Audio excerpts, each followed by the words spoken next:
ஓம் சாந்தி. Shiv Baba நினைவிருக்கின்றதா? 31/12/2003 Baba new year அன்னைக்கு சொல்லப்பட்ட மகா வாக்கியம், அவ்வியக்த மகா வாக்கியத்தை பார்க்க போகிறோம். தேதி 2/2/2025. பாபா அகண்ட மகாதானியாக இருங்கிறார். இந்த வருடம் அகண்ட மகாதானி, இடைவிடாமல் ஞான பொக்கிஷங்களையும் குணங்கள் என்ற பொக்கிஷங்களையும் சக்திகள் என்ற பொக்கிஷங்களையும் ஆசீர்வாதங்கள் என்ற பொக்கிஷங்களையும் குஷி என்ற பொக்கிஷங்களையும், இப்படி பாபா அநேக பொக்கிஷங்களை கொடுத்துருக்கார். இந்த பொக்கிஷங்களை நாம் இடைவிடாமல் அனைவருக்கும் வழங்கக்கூடிய மகாதானியாக நாம் ஆக வேண்டும். முரளியினுடைய தலைப்பு சொல்றார் பாபா, इस वर्ष निमित्त और निर्माण बन जमा के खाते को बढ़ाओ, அகண்ட மகாதானி பனோ. இந்த வருடம் நிமித்தமாக இருந்து பணிவுத்தன்மையுடையவராகி சேமிப்பு கணக்கை அதிகப்படுத்துங்கள் மற்றும் அகண்ட இடைவிடாத மகாதானி ஆகுங்கள். आज अनेक बुझदारी बाप दादा अपने चारों ओर की बुझाओं को देख रहे हैं. இன்று அநேக புஜங்களையுடைய பாப் தாதா தனது நாலாபுறமும் இருக்கக்கூடிய தன்னுடைய புஜங்களை பார்த்து கொண்டிருக்கிறார். कोई भुजाएं साकार में सम्मुख हैं, कई भुजाएं सूक्ष्म में भी दिखाई दे रही है. பாபாவுடைய சில புஜங்கள் மீன்ஸ் பாபாவுடைய ரைட் ஹேண்ட்ஸ்ன்னு சொல்லலாம், புஜங்கள்னு சொல்லலாம். சாக்கார ரூபத்தில் மதுபனில் இருக்காங்க. இன்னும் சில பாபாவின் புஜங்கள் சூக்ஷ்ம ரூபத்தில் பாப் தாதாவுக்கு தென்பட்டு கொண்டிருக்காங்க. பாப் தாதா அப்படி அநேக புஜாங்கோ ஹர்ஷித்தோ ரஹே. எல்லா புஜங்களையும் பார்த்து பகவான் மிக மகிழ்ச்சி அடைந்து கொண்டிருக்கிறார். சபி புஜாயே நம்பர்வார் போத் ஆல்ரவுண்டர் எவரெடி ஆக்ஞாகாரி புஜாயே. தனது குழந்தைகள் புஜங்களினுடைய மகிமையை பாபா சொல்றார். ஒவ்வொரு புஜங்களும் தன்னுடைய சக்தியின் அனுசாரம் ஆல்ரவுண்டராக, எவரடியாக, ஆக்ஞாகாரி கட்டளைப்படி நடக்கக்கூடிய புஜங்களாக இருக்காங்க. பாப் தாதா सिर्फ इशारा करते तो राइट हैंड्स कहते हाँ बाबा, हाजिर बाबा, अभी बाबा. பாப் தாதா இந்த இஷாரா கொடுத்துட்ருக்கார். எந்த இஷாரா கொடுத்துட்ருக்கார்?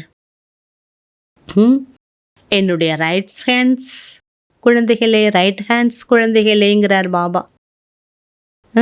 பாபா அந்த இஷாரா ரைட் ஹேண்ட்ஸ்ன்னு சொல்லும் போதே குழந்தைகள் ஆம் பாபா, ஆமாம் பாபா, இங்கே இருக்கேன் பாபா, இப்போ நான் இங்கே இருக்கேன் பாபா, இப்போவே நீங்கள் சொல்கிறத இஷாராவை நான் என்னங்கிறத செயல்படுத்துகிறேன் பாபா, ஹாஜிர் பாபா அப்படின்னு பாபாவுக்கு பதில் சொல்கிறாங்க. இசை முரபி பச்சோம் को देख कितनी खुशी होती है. கொஞ்சம் இஷாரா கொடுத்த உடனே, ஆக்ஞை கட்டளை கொடுத்த உடனே குழந்தைகள் தயாராகிடுறாங்க. அப்படிப்பட்ட செல்லமான நெருங்கிய குழந்தைகளை பார்க்கும்போது பகவானுக்கு எவ்வளோ குஷி ஏற்படுது. பாப் दादा को रूहानी फकूर है कि सिवाय बाप दादा के और कोई किसी भी धर्मात्मा महान आत्मा को ऐसे और इतनी सहयोगी बुझाएं नहीं मिलती हैं. பாபா அழகான பாயிண்ட் சொல்றாங்க. பாப் தாதாவுக்கு ஒரு ஆன்மீக மகிழ்ச்சி இருக்குது. பாப் தாதாவை தவிர மற்ற எந்த தர்மாத்மாவோ மகானாத்மாவோ எப்படிப்பட்டவர்களுக்கும் பகவானுக்கு கிடைச்ச சகயோகி புஜங்களைப் போல கிடைத்திருக்க முடியாது, கிடைப்பதில்லை. பாபாவுக்கு நம்ம எல்லாருமே ஸ்பெஷல் புஜங்கள்னு சொல்றாரு. देखो सारे कल्प में चक्कर लगाओ, ऐसी बुझाएं किसको मिली? 5000 வருஷத்தை நீங்க கணக்கு பண்ணாலும் வேற யாரா இருந்தாலும் இப்படிப்பட்ட புஜங்கள் கிடைச்சிருப்பாங்களா? तो बाप दादा हर भुजा की विशेषता को देख रहे हैं. ஒவ்வொரு குழந்தைகள் புஜங்களினுடைய விசேஷ தன்மைகளை பாப் தாதா பார்த்துட்டு இருக்கார். सारे विश्व से चुनी हुई विशेष भुजाएं हो, परमात्मा सहयोगी भुजाएं हो.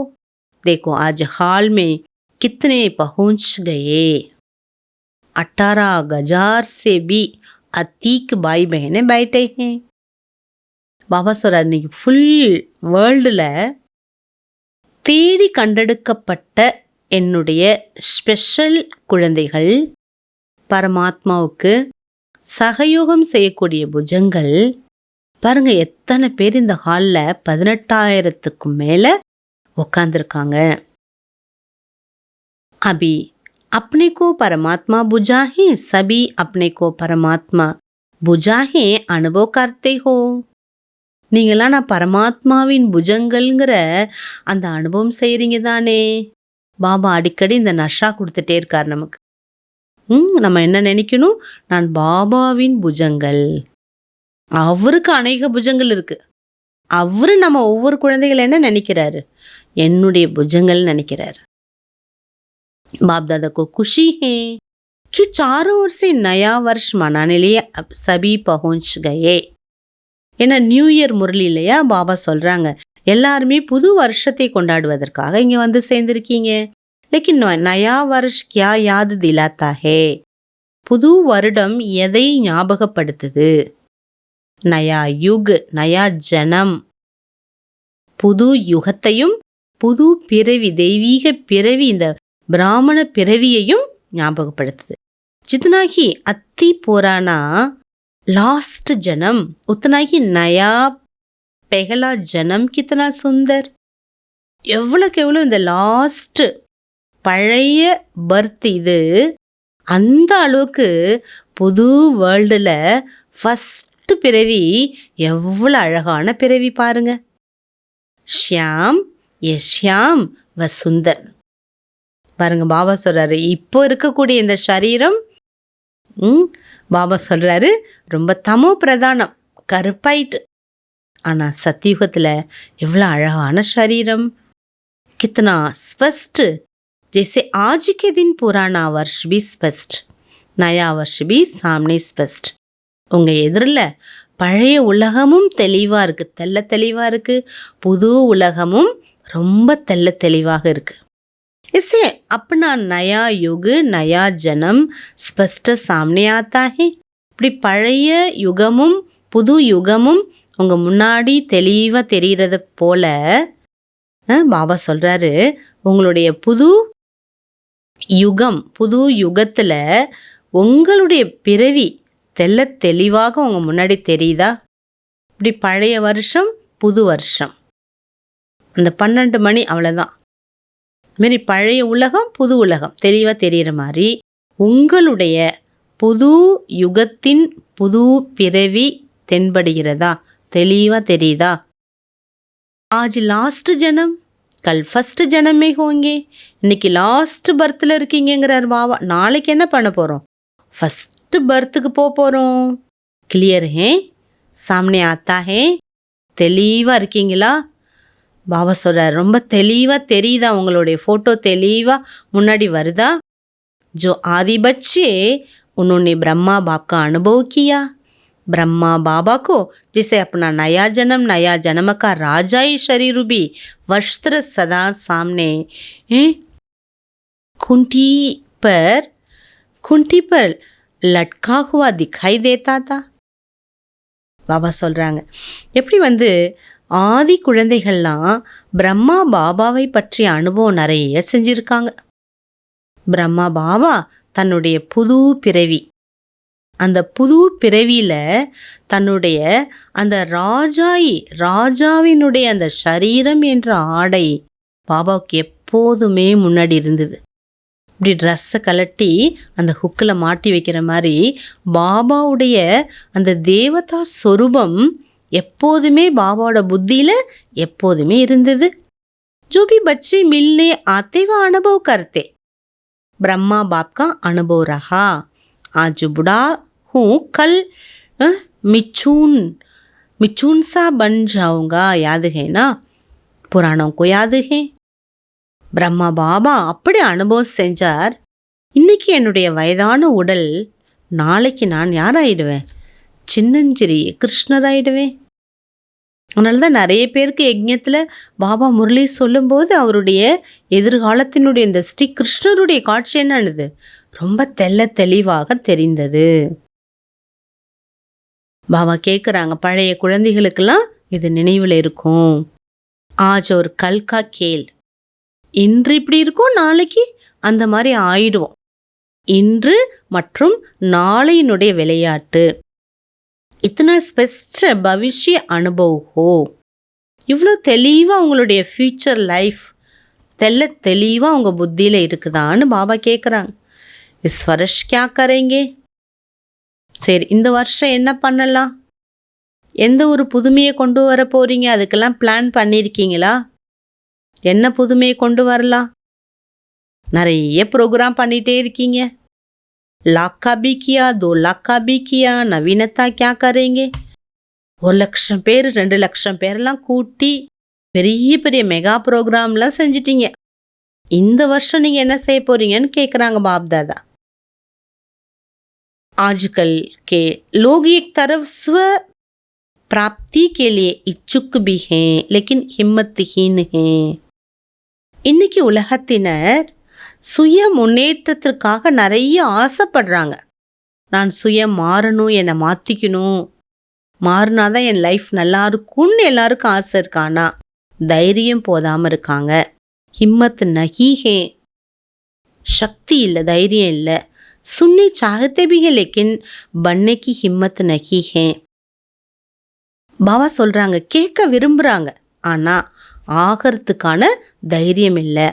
ऐसी आत्माओं को परिवर्तन करने के लिए पहले तो आत्माओं को हिम्मत का पंख लगाओ. இந்த மாதிரி ஆத்மாக்கள் இருக்காங்க இல்லையா, தைரியம் இழந்தவர்கள், அவர்களை மாற்றுவதற்காக முதல்ல உங்களுக்கு தைரியத்தின் ரெக்கை இருக்க வேண்டும்.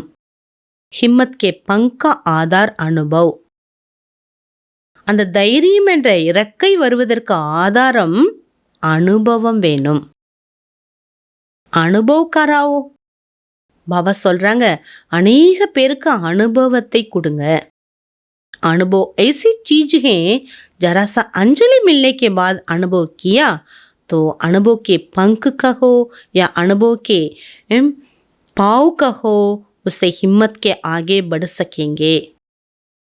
கொஞ்சம் ஏதாவது ஒரு பொருள் கிடைத்து விட்டால், அந்த பொருள் எது தேடுறாங்களோ அந்த பொருள் கிடைச்சிட்டோன்னு அவங்களுக்கு அப்படி ஒரு ஆனந்தம், அப்படி ஒரு அனுபவம் என்ற ரெக்கைன்னு சொல்லலாம். அதை அனுபவிக்கப்பட்ட அந்த விஷயம்னு சொல்லலாம், அந்த அனுபவத்தின் கால்னு சொல்லலாம், ரெக்கைன்னு சொல்லலாம். அது என்ன ஆகுதுங்கிறார் பாபா, இன்னும் நல்ல வளர தொடங்குது. மீன்ஸ் அனுபவங்கள் அதிகமாக தொடங்குது. इसके लिए विशेष वर्ष निरंतर अखंड महादानी बनना पड़े. அக்கண்டு ஆகையினால இந்த வருஷம் நிரந்தரமாக அக்கண்ட மகாதானியாக ஆக வேண்டி இருக்கின்றது. அக்கண்ட மகாதானி ஆக வேண்டும். மன்சா துவாரா சக்தி ரூபி சக்தி ஸ்வரூப் பனாவோ. மனதளவில் அவங்கள சக்தி ஸ்வரூபமாக மாற்றுங்க. महादानी बन मनसा द्वारा वाइब्रेशन द्वारा निरंतर शक्तियों की अनुभव कराओ.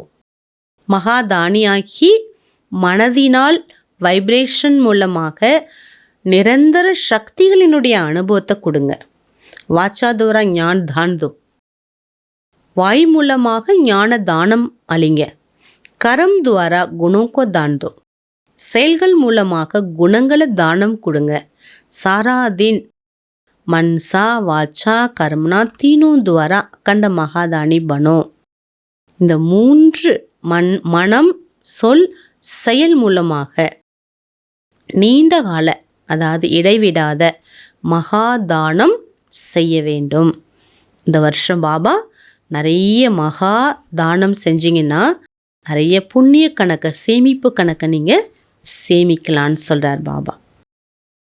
बाप दादा कभी कभी बच्चों के जमा का खाता देखते. அவ்வப்பொழுது பாபா குழந்தைகளுடைய சேமிப்பு கணக்கை பார்க்குறார். கஹா கஹா மேனத் ஜாதா லேக்கின் ஜமா கா ஃபல் கம்.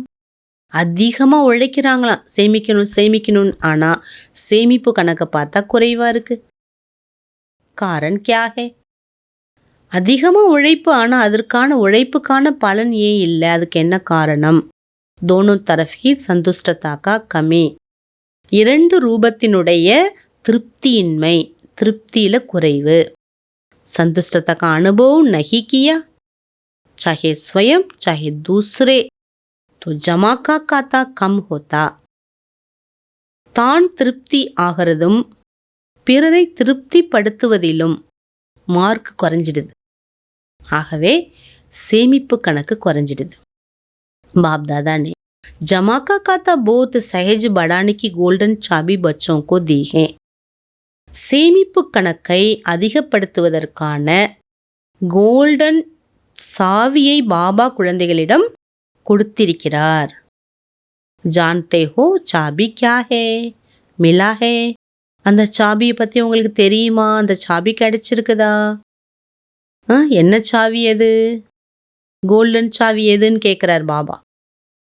सहज जमा का खाता भरपूर करने की गोल्डन चाबी कोई भी मनसा वाचा कर्म किसी से भी सेवा करने के समय एक तो अपने अंदर निमित्त भाव की स्मृति, निमित्त भाव, निर्माण भाव, शुभ भाव, आत्मिक स्नेह का भाव. बाबा சொல்றாங்க, அந்த கோல்டன் சாவி என்னவென்றால், எந்த சூழ்நிலையிலும் மனம், சொல், செயல் மூலமாக எப்பொழுதுமே நிமித்த பாவனை, அந்த நிமித்த பாவனையினுடைய நினைவு, பணிவுத்தன்மை, சுப பாவனை, ஆன்மீக அன்பின் பாவனை, இதுதான் சாவிங்கிறார் பாபா. இந்த சாவியை போட்டுட்டிங்கன்னா நிறைய நீங்கள் என்ன பண்ணலாங்கிறார் பாபா, புண்ணியத்தை சேமிப்பு செய்யலாம். अगर इस भाव की स्थिति में स्थित होकर सेवा करते हो तो सहज आपके इस भाव से आत्माओं की भावना पूर्ण हो जाती है. இந்த 4 பாவனை, இந்த பாவனையினுடைய ஸ்திதியில் நீங்கள் நிலைத்திருந்து சேவா செஞ்சீங்கன்னா ரொம்ப ஈஸியாக அனைத்து ஆத்மாக்களின் ஆசைகள் நிறைவேற்றப்படுகிறது. आज के लोग हर एक के भाव क्या है नोट करते हैं. இன்னைக்கு உலகத்தினர் ஒவ்வொருத்தவங்களுடைய கருத்து என்ன, பாவனை என்னங்கிறத நோட் பண்ணுறாங்க. பாபா சொல்கிறாங்க, எல்லாருமே இன்னைக்கு இவங்க எப்படி இருக்காங்க, எந்த பாவனையோடு செய்கிறாங்க, எந்த மனோநிலையோடு செய்கிறாங்க அப்படிங்கிறத நோட் பண்ணுறாங்க. கித்தனா ஜமா ஹுவா? பாபா கேட்குறாங்க, அப்போ நீங்கள் நிமித்த பாவ், ஆத்மீக பாவ் இருக்குன்னா அப்போ எவ்வளோ உங்களை நீங்கள் சேமிச்சிருக்க முடியும்? இஸ் சமய சங்கமயுகி ஜமா கர்னே கா யுக். சங்கமயுகம் ஃபுல்லாகவே சேமிக்கும் யுகம். அப்போ பாபா சொல்கிறாங்க, சாரே கல்ப ஜமா கி பிராலப்த். ஃபுல் கல்பத்துக்கு தேவையான சேமிப்பிற்கான பலன் என்பது இப்போவே நமக்கு கிடைக்குது. 5000 வருஷத்துக்கு தேவையானதை இப்போ நம்ம சேமிக்கலான்னு சொல்கிறார் பாபா. ஆகவே புது வருடத்தில் பாபா சேமிப்பு கணக்கு அதிகப்படுத்துறதுக்கு மகாதானி எதில் மகாதானம் செய்யணுங்கிறதையும் தெளிவாக சொல்லியிருக்காங்க.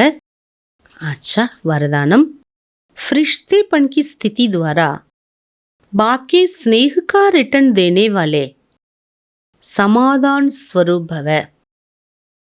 ஃபரிஷ்தா ஸ்திதி மூலமாக பாபாவின் அன்பிற்கு ரிட்டன் கொடுக்கக்கூடிய சமாதான स्वरूपम ஆகுங்கள்.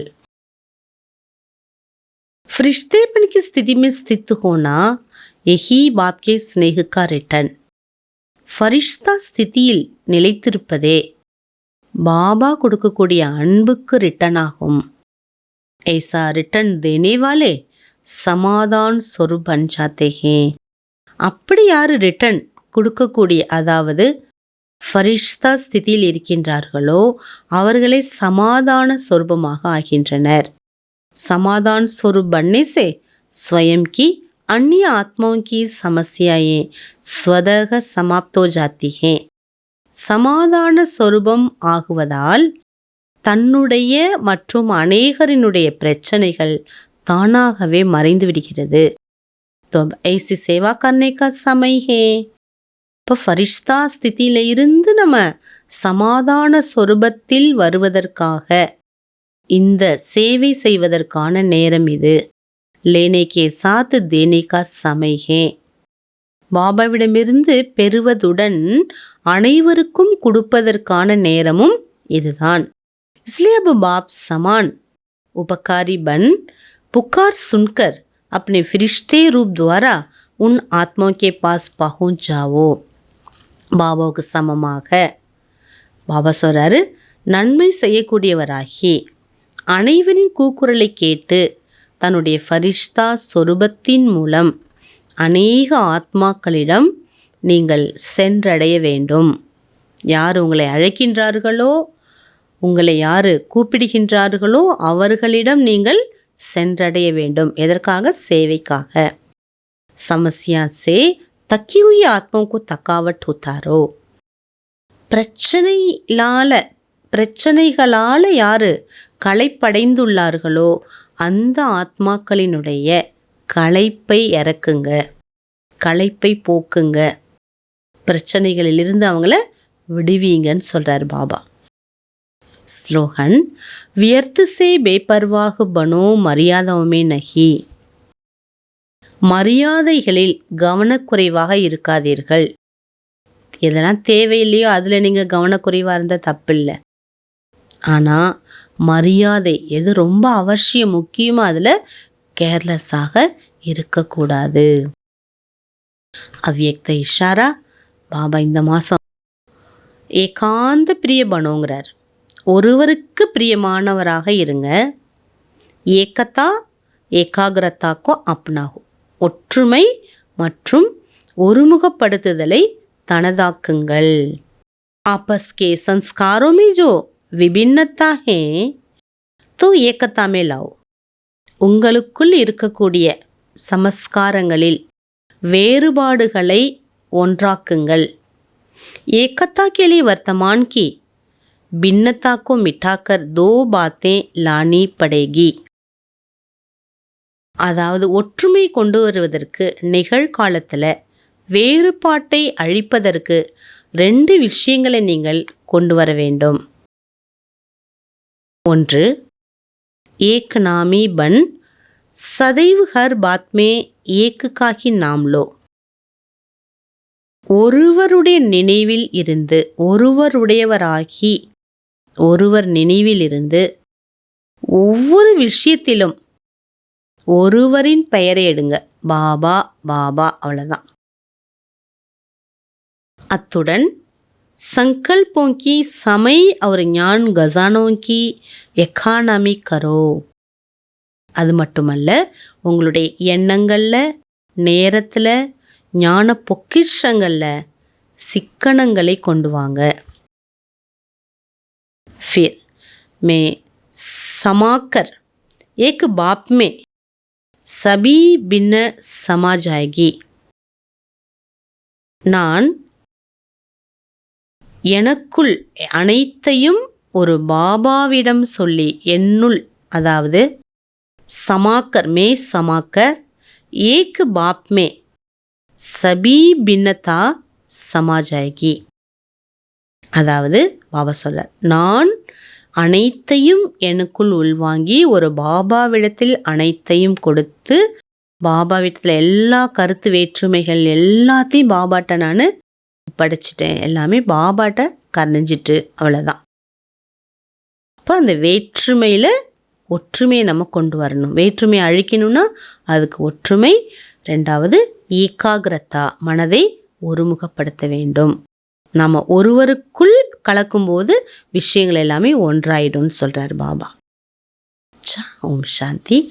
இந்த புது வருஷத்தில் பாபா சொல்கிற மாதிரி நம்ம அந்த மகாதானி, அகண்ட மகாதானம், குணங்கள், சக்திகள், ஆசீர்வாதம், இதனுடைய தானங்களை நம்ம செஞ்சிட்டே இருக்கலாம். ஓம் சாந்தி.